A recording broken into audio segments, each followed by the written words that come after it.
अस्सलाम वालेकुम दोस्तों, हमारा ये सफ़र पाकिस्तान टू पेरिस अपनी गाड़ी में कल हम पहुँचे थे हंगरी के एक छोटे से शहर जियंगोस में। जाना हमें हंगरी के कैपिटल बुदापेस्ट था, मगर काफ़ी लेट हो गई इसलिए हमने यहाँ पर स्टे कर लिया। ये एक छोटा सा शहर है हंगरी का और बड़ा ही खूबसूरत शहर है। ये हमने जो होटल बुक किया है, होटल तो नहीं है, एक छोटा सा घर है, एयरबीएनबी से हमने ये बुक किया था। ये एक राजस्थानी फैमिली है इंडिया की। हकीकी ये पाकिस्तानी है, ये फिर माइग्रेट करके इंडिया चले गए थे। जब मैंने उनको बताया कि मैं पाकिस्तान हैदराबाद से हूँ, तो उन्होंने कहा कि हम भी सिंध से हैं। तो बड़ी खुशी हुई इनसे मिलके। ये एक छोटा सा घर है, ये मैं आपको दिखाता हूँ थोड़ी देर के बाद। ये हमने एयरबीएनबी से बुक किया था। अब हम जाएंगे बुदापेस्ट की तरफ। बुदापेस्ट को थोड़ा एक्सप्लोर करेंगे, उसके बाद जाएंगे स्लोवाकिया, उसको थोड़ा विज़िट करेंगे, एक्सप्लोर करेंगे। उसके बाद हम जाएंगे चेक रिपब्लिक। चेक के बाद हम जाएंगे, या तो हम जाएंगे ऑस्ट्रिया, या उसके बाद जाएंगे हम स्लोवेनिया। स्टे जो हम करेंगे या ऑस्ट्रिया में करेंगे, या फिर हम जो है स्लोवेनिया में करेंगे। इस बीच में इंशाल्लाह जो भी हम एक्सप्लोर करेंगे इंशाल्लाह आपको भी दिखाएंगे। जब हमने रात बॉर्डर क्रॉस किया था तो हंगरी में हमें ज़्यादा ठंड महसूस हो रही थी, काफ़ी ठंड थी। अब जब हम उठे तो अभी आप देख रहे हैं कि मैंने जैकेट भी नहीं पहनी। ये ऐसी ठंड है जैसे हमारे पाकिस्तान में सिंध में जनवरी या फरवरी के मौसम में मौसम होता है, वैसी ठंड है। तो अब हम चलते हैं अपने सफ़र की तरफ। ये है वो घर सामने जो आप देख रहे हैं, ये सामने हमारी गाड़ी खड़ी है।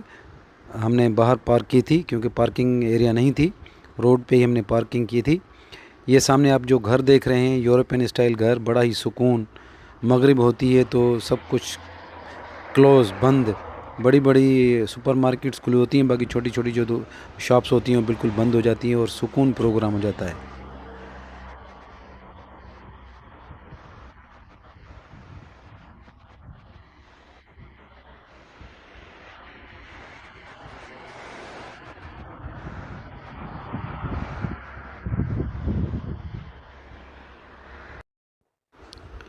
ये है वो घर जो हमने बुक किया है। हम 5 पर्सन हैं और इसमें 5 बेड ही पड़े हुए हैं, एक बड़ा है, 4 छोटे हैं। ये तकरीबन 20 बाय 20 का एक कमरा है और उसके साथ ये एक छोटा सा इन्होंने लाउंज बनाया है। माशाल्लाह बेड भी साफ़ सुथरे हैं और कमरा भी साफ़ सुथरा है। ये लकड़ी का, ये है लाउंज। यहाँ पर सोफ़ा रखा हुआ है और इधर ही डाइनिंग टेबल और किचन भी है, और साथ ही ये अटैच बाथ है।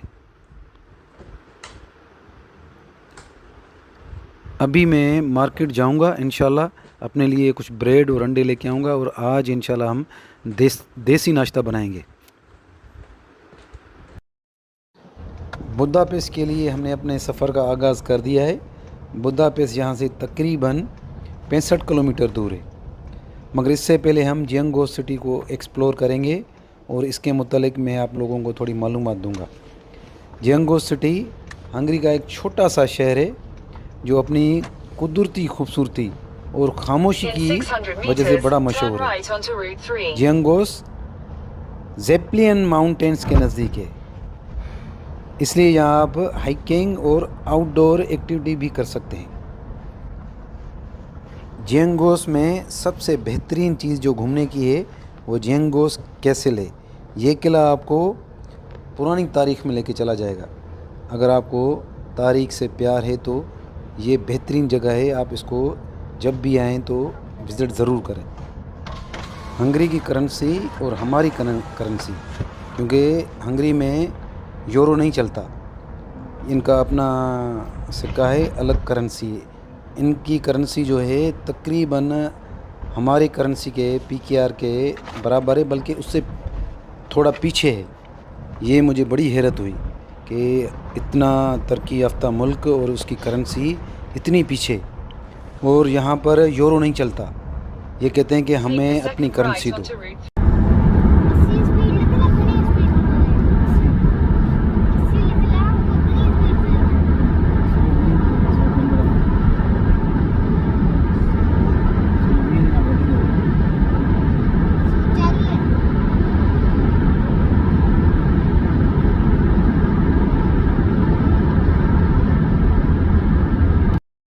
आप जब भी हंगरी विज़िट करने आएँ तो अपने साथ क्रेडिट कार्ड या डेबिट कार्ड ज़रूर लाएँ।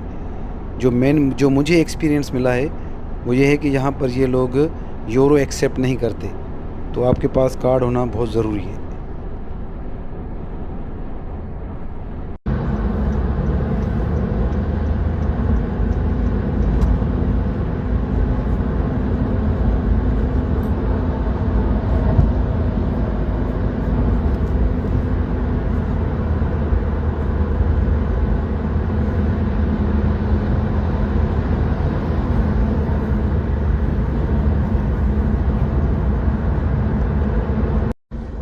अल्हम्दुलिल्लाह बुदापेस्ट सिटी में एंटर हो चुके हैं।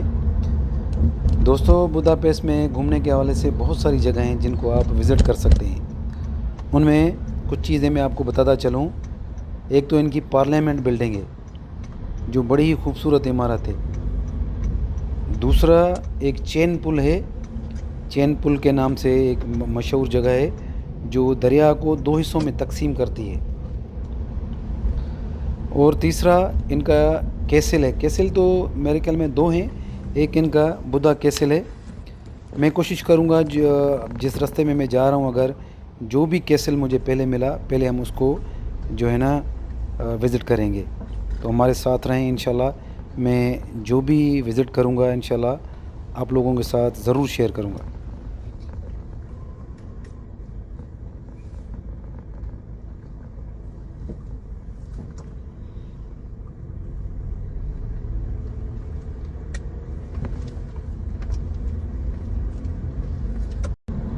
बुदापेस्ट माशाल्लाह घूमने के हवाले से ज़बरदस्त जगह है। आप जब भी हंगरी आएँ तो बुदापेस्ट को एक्सप्लोर ज़रूर करें। अब हम जिस कैसल की तरफ जा रहे हैं वो बिल्कुल ही करीब आ पहुँचा है। दोस्तों, एक चीज़ मैं आप लोगों के साथ शेयर करना चाहता हूँ, वो ये है कि जब मैंने रात होटल लिया था तो होटल वालों से मैंने पूछा, होटल से मुराद में जो मैंने घर लिया था, तो मैंने उनसे पूछा कि मैं गाड़ी कहाँ पार्क करूँ, तो उन्होंने कहा कि रोड पे कर दें। तो थोड़ा अजीब लग रहा था, डर भी लग रहा था कि रोड पे ऐसे गाड़ी पार्क कर दूँ। तो जब मैंने बाहर देखा तो मेरी गाड़ी से अच्छी गाड़ियाँ, मुराद ये है कि लैंड क्रूज़र, मर्सिडीज़, BMW और टेस्ला जैसी गाड़ियाँ रोड के ऊपर पार्क की हुई हैं लोगों ने ना। फिर थोड़ा इत्मीनान हुआ। तो ये थोड़ा अजीब भी लग रहा है, मगर यहाँ पर कानून है और क्राइम ज़ीरो है। इस वजह से लोगों ने घरों के बजाय रोड के ऊपर अपनी गाड़ी जो है ना पार्क कर देते हैं। ये बिल्कुल हम कैसल के करीब पहुंच चुके हैं। गाड़ी पार्क करेंगे इंशाल्लाह, फिर आपको भी कैसल दिखाते हैं।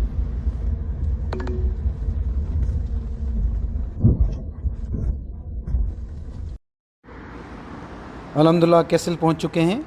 ये आपको पीछे मेरे नज़र भी आ रहा होगा कैसल। ये आप जब भी बुदापेस्ट आएँ तो इस कैसल को विज़िट ज़रूर करें।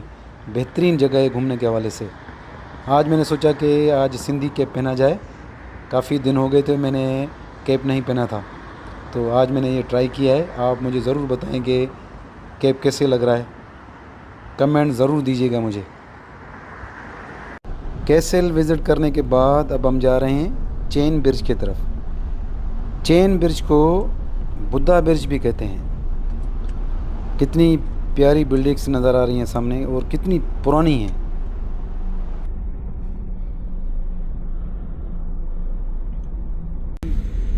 गाड़ी में बैठा हूँ तो गर्मी आ रही है।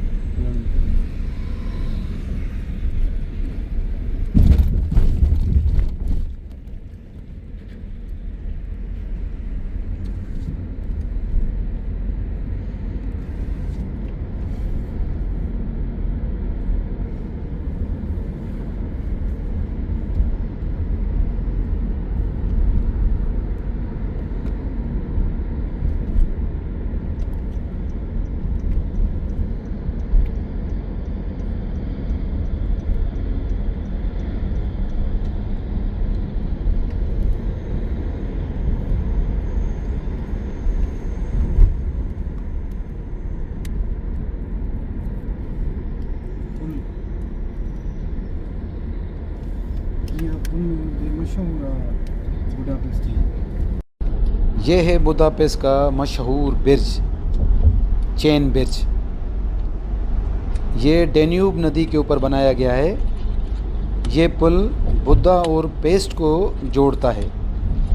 इसका रात का व्यू भी बड़ा ज़बरदस्त है, मगर अफसोस है कि हम आज बुदापेस्ट में स्टे नहीं करेंगे, हम आगे जाएंगे। बुदापेस्ट को एक्सप्लोर करने के बाद अब हम जा रहे हैं स्लोवाकिया की तरफ। हंगरी और स्लोवाकिया का जो बॉर्डर है उसको कहते हैं इपोली रिवर। इपोली रिवर ये एक नदी है जो हंगरी और स्लोवाकिया को डिस्ट्रीब्यूट करती है या बॉर्डर का किरदार अदा करती है।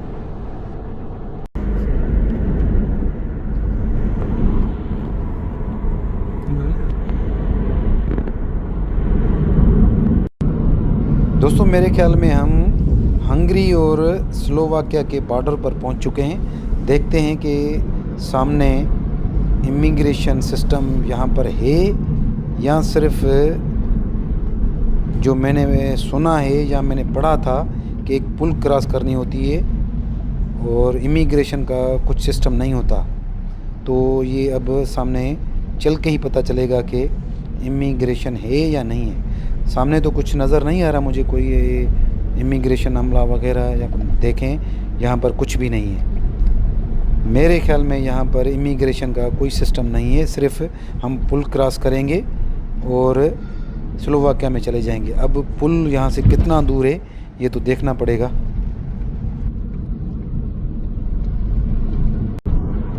ये रहा सामने पुल जिसका हमें इंतज़ार था। इमिग्रेशन ऑफिस से इतना ये दूर नहीं था, सिर्फ 1 मिनट ही हम चले हैं तो ये सामने पुल आ गया है। यही पुल है जो बॉर्डर का काम करता है हंगरी और स्लोवाकिया का। ये बॉर्डर शेयरिंग है दोनों मुल्कों की। आधा पुल इसमें हंगरी में है और आधा पुल स्लोवाकिया में है। तो थोड़ी देर के लिए हम आगे पुल जैसे ख़त्म होगा तो हम रुकेंगे, थोड़ी मालूमात लेंगे इसके मुतालिक, थोड़ा पढ़ेंगे, अगर बोर्ड हुआ तो कुछ, फिर हम आगे बढ़ेंगे ब्राटिस्लावा के लिए।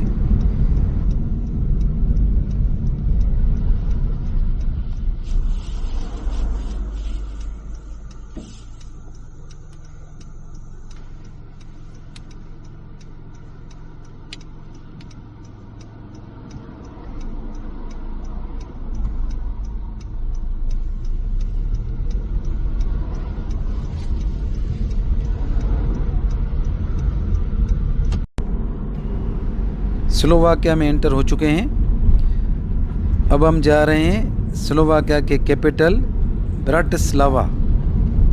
ये कभी किताबों में पढ़ते थे ब्राटिस्लावा, अब इंशाल्लाह इसको आज देखेंगे भी। दोस्तों हंगरी और स्लोवाकिया की कोई बॉर्डर शेयरिंग नहीं है। बॉर्डर शेयरिंग से मुराद वहाँ पर जैसे हमने पीछे बॉर्डर क्रॉस किए, ग्रीस का था, बल्गारिया का था, रोमानिया का था, तो वहाँ पर हमारी चेकिंग होती थी और पासपोर्ट चेक किए जाते थे। मगर यहाँ पर हंगरी और स्लोवाकिया के बॉर्डर पर सिर्फ हमने एक पुल क्रॉस किया और हम हंगरी से स्लोवाकिया में चले गए। किसी ने ना हमारी गाड़ी चेक की, ना ही हमसे हमारे पासपोर्ट तलब किए। तो ये थी हंगरी और स्लोवाकिया की बॉर्डर शेयरिंग। स्लोवाकिया भी माशाल्लाह बड़ा ही खूबसूरत है। अक्टूबर का मंथ चल रहा है, आप ग्रीनरी चेक करें, ज़बरदस्त।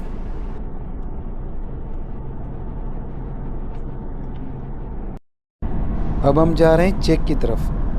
मैंने पहले आपको बताया था कि हो सकता है कि मैं चेक की तरफ जाऊं, क्योंकि इनके बॉर्डर आपस में मिले हुए हैं। तो अभी हम जाएंगे चेक के बॉर्डर की तरफ, और उसका एक छोटा सा शहर है ब्रेकलेव है या ब्रॉकलेव है, उसको थोड़ा देखेंगे। उसके बाद फिर हम ऑस्ट्रिया जाएंगे।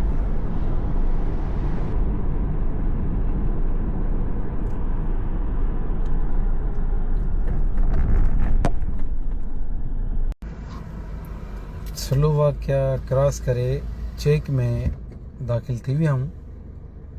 ये चेक जो शहर ब्रॉकलेव।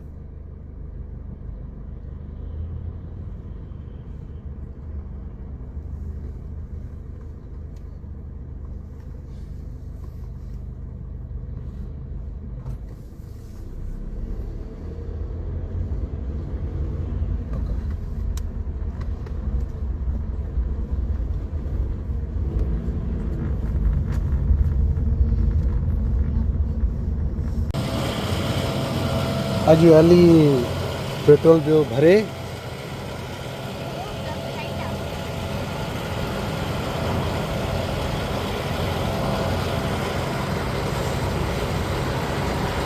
हिते अलाए कहिड़ी करेंसी पई हले ॾिसूं था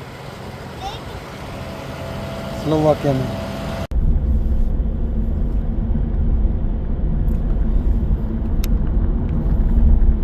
स्लोवाकिया खां असां चेक की तरफ़ आयासीं, हिन चेक में घुमूं पिया।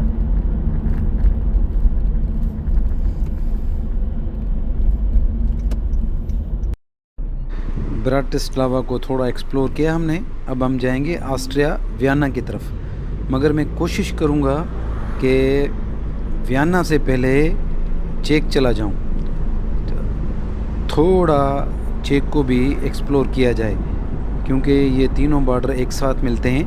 तो पहले मैं चेक जाने की कोशिश करूँगा, चेक का थोड़ा बॉर्डर वाला हिस्सा एक्सप्लोर करेंगे, उसके बाद हम ऑस्ट्रिया वियना जाएंगे।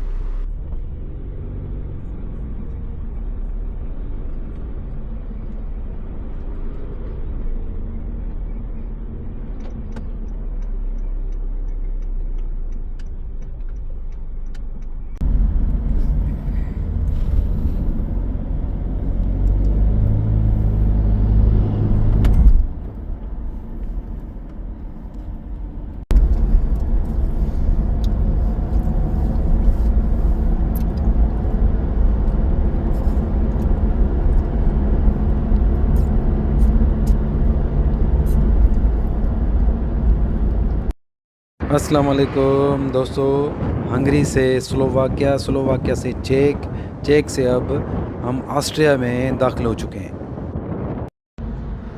वियना पहुंच चुके हैं, सामने आपको नज़र भी आ रहा होगा। काफ़ी देर से मैं कोशिश कर रहा हूं कि होटल बुक करूं, मगर कोई सस्ता होटल अभी तक मुझे नहीं मिला। मैंने पहले भी आपको बताया था कि जितने बड़े शहर होंगे यूरोप में, होटल उतने ही महंगे होंगे। तो वियना में भी यही सूरत हाल है कि हमें कोई सस्ता होटल नहीं मिल रहा। तकरीबन $100 या $150, $200 के होटल मिल रहे हैं। पीछे हम जितने भी रहे हैं वो तकरीबन 40, 45 और मैक्सिमम $50 का हमें होटल मिल जाता था। तो इसलिए हम वियना में स्टे नहीं करेंगे, हम मज़ीद आगे जाएंगे।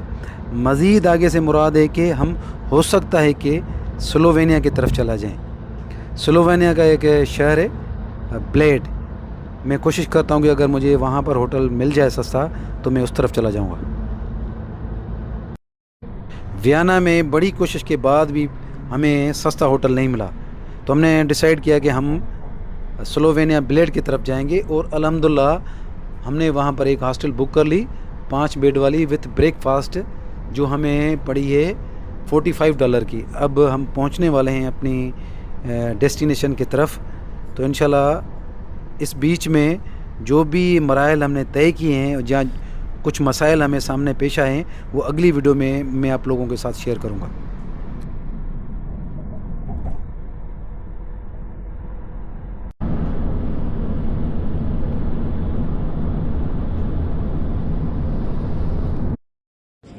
अल्हम्दुलिल्लाह दोस्तों, हम अपनी हॉस्टल पहुँच चुके हैं। हम अभी आए एक सुपर मार्केट में अपने खाने के लिए कुछ लेने के लिए, क्योंकि काफ़ी लेट नाइट हो गई है। तो इसलिए मैंने सोचा कि किसी रेस्टोरेंट के बजाय हम किसी सुपर मार्केट से कुछ चीज़ें लें और थोड़ा गुजारा कर लें आज रात के लिए।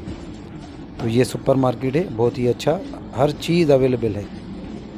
कल इंशाल्लाह फिर हम अपने सफ़र का एक मरतबा फिर आगाज़ करेंगे इंशाल्लाह।